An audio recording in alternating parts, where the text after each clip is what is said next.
Dans le grand récit de l'humanité, certaines figures brillent comme des phares, nous guidant à travers les âges.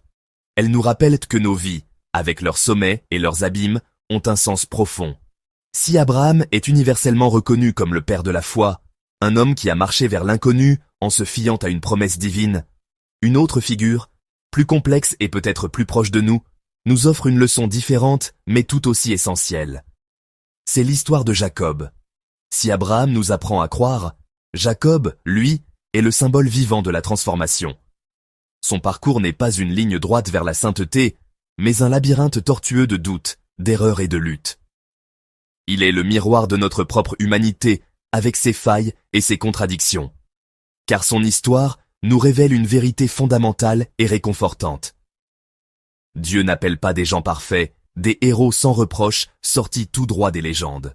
Non, son regard se pose sur les âmes fracturées, sur ceux qui se sentent indignes ou perdus. Il ne se contente pas de les accepter. Avec une patience infinie, il transforme des personnes brisées. Tel un potier divin, il rassemble les morceaux de nos vies éclatées, non pas pour simplement les recoller, mais pour en faire une œuvre nouvelle, plus forte et plus belle qu'avant la cassure. C'est ce voyage au cœur de la métamorphose que nous vous invitons à découvrir. Bienvenue sur notre chaîne. Pour saisir toute la portée de cette incroyable histoire, restez avec nous jusqu'à la fin. Et si ce message de rédemption et d'espoir résonne en vous, n'hésitez pas à nous soutenir en aimant cette vidéo, en la partageant et en vous abonnant pour ne rien manquer de nos explorations futures. L'histoire de Jacob commence dans le creuset d'une famille compliquée, marquée par la rivalité et le favoritisme. Dès sa naissance, il est le second, celui qui tient le talon de son jumeau, comme pour déjà tenter de le retenir, de prendre sa place.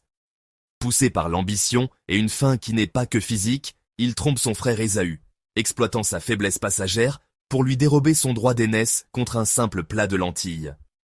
Un acte calculateur qui sèmera des décennies d'amertume. Mais il ne s'arrête pas là. Guidé par sa mère, il manipule son vieux père aveugle, Isaac, pour voler la bénédiction patriarcale destinée à Ésaü. Il ment, il ruse, il se déguise. Il est prêt à tout pour arriver à ses fins. La conséquence de ses actes est immédiate et brutale. Il fuit. Chassé par la fureur meurtrière de son frère, il abandonne tout ce qu'il connaît, sa famille, sa terre, pour s'enfoncer seul dans le désert. Désormais fugitif, il a peur. Peur de la solitude, peur de l'avenir incertain, et surtout, peur des conséquences de ses propres choix. Chaque ombre dans la nuit est une menace, chaque bruit de pas, un rappel de la vie qu'il a détruite derrière lui. Ce Jacob, le trompeur, l'usurpateur, le fuyard, représente l'être humain imparfait dans toute sa complexité. Il est le reflet de nos propres compromis, de nos ambitions parfois aveugles, de nos peurs qui nous poussent à agir contre notre propre conscience. Et pourtant, c'est cet homme-là qui est choisi. C'est sur ce terrain aride et rocailleux que Dieu décide de semer les graines d'une nation.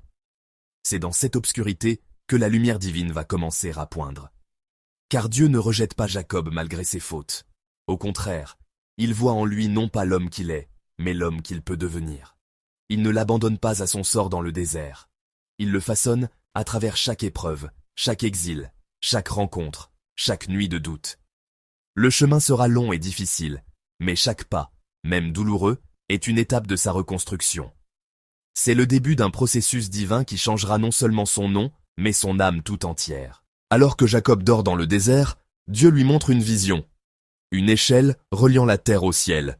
Des anges qui montent et descendent. Une voix qui lui dit « Je serai avec toi, je ne t'abandonnerai pas. » Même quand Jacob fuit, Dieu le poursuit. Après avoir fait traverser sa famille, Jacob reste seul sur la rive du Yabok. La nuit est profonde, chargée d'une tension palpable. Demain, il doit affronter son frère, Ésaü, et les 20 années de peur et de culpabilité qui les séparent. Il est seul face à ses démons, face à l'inconnu. C'est dans cette obscurité, au bord de l'épuisement, que va se jouer le moment le plus important de sa vie. Soudain, une présence, une silhouette surgit des ténèbres et se jette sur lui. Est-ce un homme? Un esprit? Un assassin envoyé par son frère? Jacob n'a pas le temps de réfléchir. L'instinct de survie prend le dessus. Il engage le combat, une lutte acharnée, corps contre corps. Dans la boue et l'eau froide, Jacob lutte avec cet être mystérieux, qui se révèle être bien plus qu'un simple homme, un ange de Dieu. Le combat fait rage, toute la nuit. Chaque muscle brûle, chaque souffle est un effort. Mais ce n'est pas seulement une épreuve physique, C'est une bataille intérieure. Chaque prise est une confrontation avec ses propres failles. La lutte contre la peur qui le paralyse, contre la culpabilité de ses tromperies passées, contre l'identité brisée d'un homme en fuite, contre les mensonges qui ont défini sa vie. Il se bat contre lui-même, contre la personne qu'il a été, pour devenir celui qu'il est appelé à être. L'aube pointe à l'horizon, mais Jacob refuse de céder. Épuisé, à bout de force, il s'accroche, sans lâcher. Il comprend que cette lutte n'est pas une agression, mais une opportunité. Il ne se bat plus pour sa vie, mais pour une bénédiction. Ton nom ne sera plus Jacob, mais Israël. Israël. Ce nom nouveau est une promesse et une identité.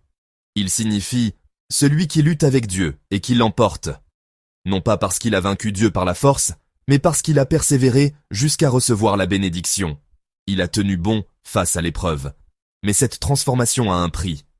Pour s'assurer que Jacob n'oublie jamais cette nuit, que sa force ne vienne plus de sa propre ruse, mais de sa dépendance à Dieu, l'ange le frappe à la hanche. Jacob ressort de cette lutte à la fois béni et blessé. Il boitera pour le reste de ses jours, une marque physique de sa rencontre spirituelle. Cette blessure est un enseignement profond, parce que parfois, Dieu doit nous blesser pour nous guérir de notre orgueil. Il doit nous briser pour nous reconstruire, non pas comme nous étions, mais plus forts, plus authentiques, avec nos cicatrices transformées en témoignages de sa grâce. La faiblesse de Jacob devient le canal de la véritable force de Dieu. C'est de Jacob, maintenant appelé Israël, que naissent les 12 tribus, les fondations du peuple, l'identité spirituelle d'une nation entière. Dieu utilise un homme imparfait pour faire naître un peuple choisi. L'histoire de Jacob te dit, tu peux être brisé et choisis Dieu, ne t'abandonne pas, même quand tu te trompes de route. La lutte précède toujours la bénédiction. Ta blessure n'est pas une honte, elle est un signe de transformation. Dieu renomme ceux qui l'appellent. En conclusion, l'histoire de Jacob nous enseigne une vérité fondamentale et profondément humaine. Le peuple d'Israël n'est pas né dans la perfection immaculée d'un jardin paradisiaque, mais dans la poussière et la sueur d'une nuit de combat. Il n'est pas issu d'un décret divin prononcé dans le calme, mais forgé au cœur d'une confrontation intense, là où la faiblesse humaine rencontre la force divine. Il est né dans la lutte, une lutte qui n'était pas seulement physique, mais aussi spirituelle, une bataille pour une nouvelle identité, pour une bénédiction arrachée à l'aube. Cette naissance dans le conflit est l'ADN même de son histoire, une histoire marquée par l'exil, l'esclavage, l'errance, mais aussi par une résilience et une foi inébranlables. Dans la transformation, comme l'argile sur le tour du potier, l'identité de Jacob a été brisée pour être remodelée. Sa hanche démise est la marque indélébile de cette nuit, le souvenir permanent que sa force ne vient plus de sa propre ruse, mais de sa vulnérabilité acceptée et sanctifiée par Dieu.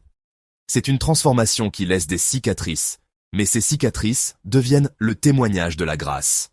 Dans le rebondissement, l'histoire d'Israël est une succession de rebondissements spectaculaires.